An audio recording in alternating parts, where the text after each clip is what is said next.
Hi friends, अगदी सणासुदीचे दिवस तोंडावरती आलेले आहेत. गुढीपाडवा आलाय, सोबत ईद आलेली आहे.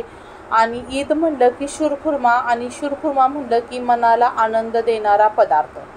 तर असाच आज आपण शिरखुर्मा बनवतोय 1 लिटर दुधापासून. तर 1 लिटर दुधाचा शिरखुर्मा कसा बनवायचा ते मी स्टेप बाय स्टेप तुम्हाला सांगणार आहे. तर हा शिरखुर्मा मी माझी आई जशी बनवते त्या पद्धतीने बनवणार आहे. कोणत्याही प्रकारचा पेढ्याचा वापर किंवा खव्याचा वापर न करता सुद्धा आपला हा शिरखुर्मा भन्नाट होतो. तर मी तर फक्त 1 चमचा तांदूळ घेतलेत, कारण आपण शिरखुर्मा बनवतोय. 5 काजू घेतलेत, त्यानंतर चारोळे 2 चमचे घेतलेले आहेत, बदाम 4, पिस्ता 4 आणि खारीक जी आहे ती 4 घेतलेली आहेत, आणि खसखस 1 चमचा घातले. आणि हे मी 2 तास भिजवून देणार आहे. अगदी तुमच्याकडे वेळ नसेल तर 1 तास भिजवलं तरी सुद्धा चालेल. आणि ईद म्हटलं की पूर्वतयारी तर असते, तर तुम्ही हे सर्व रात्रभर भिजत घातलं तरी सुद्धा चालतं. फक्त काजू 15 मिनटं फक्त भिजत घालायचे. आता मी सर्व ड्रायफ्रूट बारीक करून घेतले, आणि खसखस आणि जे तांदूळ आहेत त्याची आपण छान अशी पेस्ट तयार करून घेतली. त्यानंतर 1 लिटर दूध घेतलंय, आणि याला आधी उकळी काढून घ्यायची.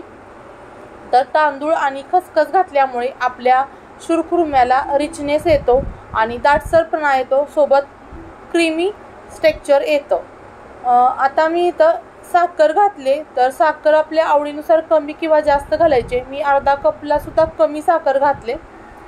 त्यानंतर जे आपण तांदळाची आणि खसखसीची पेस्ट केली ती घातली. तर दुधाला मी आधी उकळी येऊन दिली, आणि त्यानंतर हे सर्व साहित्य मी घातलेलं आहे. आता आपण हे दूध मंद गॅसवरती असंच ठेवून द्यायचं, आणि त्यानंतर दुसरी प्रोसेस करायची. तर कढई ठेवली मी गॅसवरती, आणि आता यामध्ये आपण साजूक तूप घालायचं आहे. शिरखुर्मा करत असताना शक्यतो घरचं साजूक तूप वापरायचं, विकतचं शक्यतो टाळायचं आहे. त्यानंतर आपण जे ड्रायफ्रूट कट करून ठेवलेले आहेत ते प्रथम या तुपामध्ये फ्राय करून घ्यायचे. तर ही प्रोसेस अगदी मंद गॅसवरती करायची आहे, घाई गडबड करायची नाही. आणि खारीक मी आवर्जून सांगेन की तुम्ही खारीक शिरखुर्म्यामध्ये वापरा. या खारकीमुळे आपल्या शिरखुर्म्याला खूप छान टेस्ट येते. तर ब्राऊन कलर, हलका हलका ब्राऊन कलर आपल्या ह्या ड्रायफ्रूटला आला पाहिजे. आणि दूधसुद्धा आपल्या आता मंद गॅसवरती आटत आहे, त्यामुळे ते दुधाचा फ्लेवरसुद्धा खूपच छान येणार आहे. तर पहिल्या बायका फार कमी साहित्य वापरायच्या, पण ते पदार्थ टेस्टी बनवायच्या. असं काही नाही की खूप सारं आपण सामान घातलं, खूप सारं महागड्या वस्तू घातल्या म्हणजे पदार्थ चांगला होतो, असं अजिबात नसतं. तुम्ही अगदी घरच्या साहित्यात सुद्धा एखादा पदार्थ टेस्टी बनवू शकता. आता आपले हे जे ड्रायफ्रूट आहेत ते मी दुधामध्ये घातलेले आहेत, आणि दूध एकदा मी मिक्स करून घेते. त्यानंतर पुन्हा मी गॅस सुरू केला आहे, आणि त्याच कढईमध्ये आपण पुन्हा थोडंसं तूप घालतोय, आणि ज्या शेवया आहेत त्या भाजून घ्यायच्या. तर ह्या भाजक्या शेवया आहेत तरीसुद्धा मी आणखी थोडंसं भाजून घेते. अगदी मंद गॅसवरती ह्या सुद्धा भाजून घ्यायच्या आहेत. आता आपल्या शेवयाला ब्राऊन कलर आला की आपण त्या शेवया दुधामध्ये घालायच्या.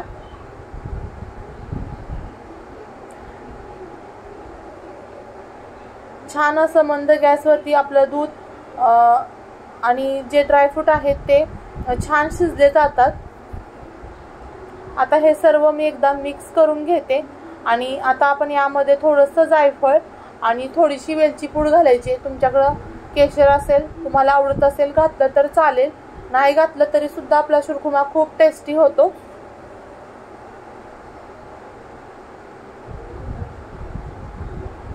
आता हा शिरखुर्मा आपण 5 ते 10 मिनटं मंद गॅसवरती बारीक गॅसवरती व्यवस्थित शिजवून घ्यायचा आहे. आता तुम्हाला हा थोडासा पातळ वाटतोय, पण ज्या वेळेला शिरखुर्मा थंड होतो त्यावेळेला तो घट्ट होतो, त्यामुळे शेवयाचं प्रमाण कमी ठेवायचं आहे. आपला हा शिरखुर्मा आता तयार झालेला आहे.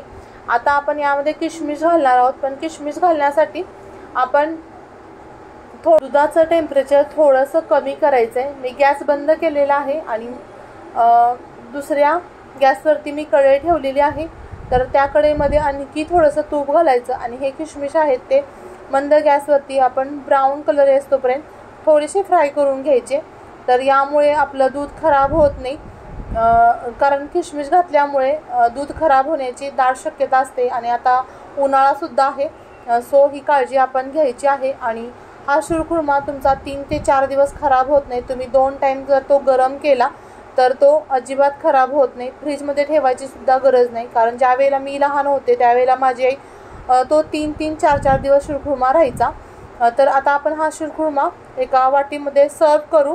तर तुम्ही बघू शकता आपल्या शिरखुर्म्याला किती छान दाटसरपणा आलेला आहे, किती टेस्टी क्रीमी आपला शिरखुर्मा तयार झालेला आहे. तर या ईदवर नक्की शिरखुर्मा या पद्धतीने करून बघा. आणि जर तुम्हाला ही रेसिपी आवडली तर चॅनलला लाईक, शेअर, सबस्क्राईब करायला विसरू नका. बाय.